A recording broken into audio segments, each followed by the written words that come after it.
आपके पदार्पण दिवस वाले दिन बैग का वजन तो कितना हो सकता है? 3 किलो मान ले, 4 किलो मान ले बेटा। अरे कुछ नोटबुक्स हैं, कुछ किताबें हैं, स्टेशनरी है, एक पानी की बोतल आपकी है, एक आपके पास टिफिन है। अगर सारा वजन देखें पहली क्लास के बच्चे का बैग का वजन तो 3 से 4 किलो के आसपास हो जाता है, इतना ही है ना। अब आपके बेटा जो जो कक्षाएं आपकी बढ़ती चले गए, आपके बैग का वजन बढ़ता चला गया और 12वीं कक्षा तक आते आते आपके बैग का वजन 7 से 8 किलोग्राम हो जाता है। ऐसा ही होता है ना। ये सारा वजन आपने कहां से लिया बेटा? किताबें अगर विद्यालय में ना मिले तो किताबें कहां मिलती हैं? बाजार में मिलती है ना। हमने इनको खरीदा, इस वजन को बेटा हम चाहे तो खरीद सकते हैं, तोल भी सकते हैं, लेकिन बेच भी सकते हैं। किसी सहपाठी को दिया, छोटे बड़े बहन भाई को दिया, या खराब से खराब बात कहता हूँ कि कबाड़ी को 5-10 रुपए किलो के भाव आपने बेच दिया। इस वजन को बेचा जाता, तोला जाता, खरीदा जाता है। लेकिन एक वजन बेटा ऐसा है जिसको ना तोला जाता, ना बेचा जाता, ना खरीदा जाता। उस वजन के एहसास को महसूस किया जा सकता है और उसी वजन के एहसास को महसूस करवाने के लिए आपके माता पिता आपको प्रतिदिन विद्यालय भेजते हैं और पहले दिन छोड़ के गए। एक वो भी बेटा माता पिता हैं जो रेहड़ी पर केले रखते हैं, सुबह 20 रुपए दर्जन और शाम तक आते आते 25 रुपए दर्जन बेचता है।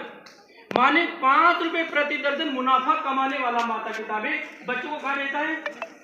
विद्यालय भेजता है। प्रत्येक माता पिता का अंतिम सपना होता है कि मेरी औलाद को मैं शिक्षित करूं, मेरी औलाद को पढ़ाऊं। तो बेटा हम शिक्षा के प्रति इतने मैस्मराइज क्यों है, क्यों इतने अभिभूत हैं? वो वजन बेटा कौन सा है जो आपके साथ पहले दिन साथ सबमिट करके दे? वजन बेटा ये है कि आपके माता पिता चाहते हैं कि मेरे पास जो सुख सुविधाएं हैं, मेरी औलाद के पास मेरे से ज्यादा सुख सुविधाएं हो।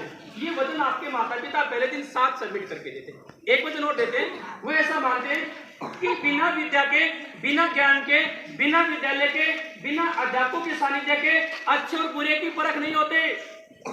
मेरी औलाद में इतनी समझ तो बन जाए कि वो अच्छे और बुरे का परख कर पाए। इसी वजन को बेटा आपके माता पिता पहले दिन साथ सबमिट करके देते। एक वजन और देते हैं कि मानो बेटा किसी के माता पिता का सपना अपने बचपन में, अपने विद्यार्थी जीवन में, अपनी जवानी में डॉक्टर बनने का रहा हो, इंजीनियर बनने का रहा हो, पायलट बनने का रहा हो, चार्टर्ड अकाउंटेंट बनने का रहा हो, वैज्ञानिक बनने का रहा हो, या हो सकता है कोई सेना में बहुत बड़ा सिपाही बनने का रहा हो, अध्यापक बनने का रहा हो, और अपने जीवन काल में समय की प्रतिकूलता के कारण, तंगहाली में, मुफलिसी में, संसाधनों के अभाव में वो ऐसा ना कर पाए हो।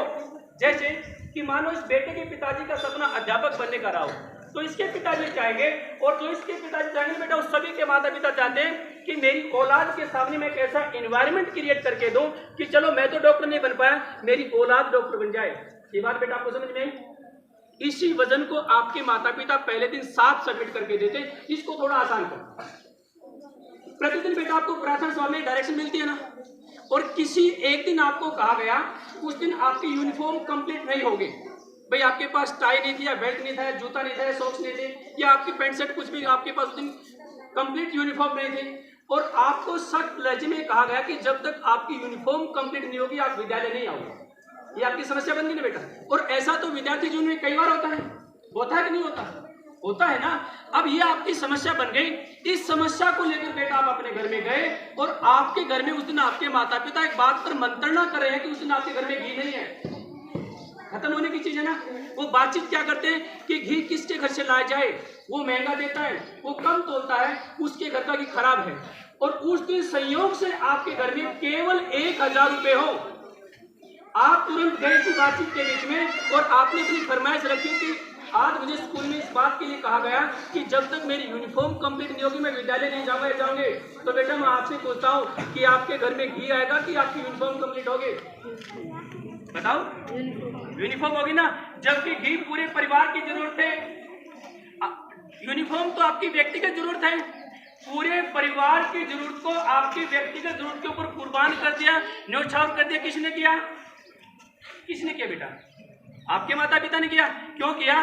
क्योंकि वो अपना बचपन, अपना संकल्प, अपनी जवानी आप में जीना शुरू कर रहे हैं कि चलो मैं तो पायलट नहीं बन पाया, मेरी औलाद पायलट बन जाए, मैं आईएएस नहीं बन पाया, मेरी औलाद आईएएस बन जाए। इसी वजन को बेटा आपके माता पिता पहले दिन साथ सबमिट करके देते हैं। एक वजन और देते, उसके बाद बेटा वजन को बनता है। वो वजन क्या है? कि मानो बेटा 10वीं क्लास में कौन कौन से बच्चे, 10वीं में और 12वीं में, बेटा हैंड्स डाउन छोड़ेंगे। वो ऐसा मान लेंगे कि ज्ञान से, बुद्धि से, विवेक से मेरी औलाद के जीवन में जो परिवर्तन आना चाहिए ये उसके योग्य है ही नहीं, इसके जीवन में लिखा ही नहीं वो। लेकिन तो भी आपके साथ आपके माता पिता जी लेंगे कि कोई नहीं घर में काम तो करवाएगा। लेकिन अगर आपने कोई ऐसा घृणित कार्य कर दिया जिस काम के करने से आपके माता पिता को किसी से नजर झुकाकर बातें करनी पड़ेगी, उस दिन बेटा आपके माता पिता जीने की इच्छा छोड़ देंगे। ये बात आपको समझ में? माने आप 15 साल फेल हो गए तो भी आपके माता पिता ने जीने की इच्छा नहीं छोड़े, लेकिन छोटा सा काम आपने गैर मर्यादित कर दिया तो आपके माता पिता जीने की इच्छा छोड़ देंगे कि हमने 10 पीढ़ी से जो इज्जत कमाई थी मेरी औलाद ने एक काम से सबकी धाराशाही कर दी, दोबारा पता नहीं कब बने या न बने। इसी वजन को बेटा आपके माता पिता पहले दिन साथ सबमिट करके देते हैं। क्यों?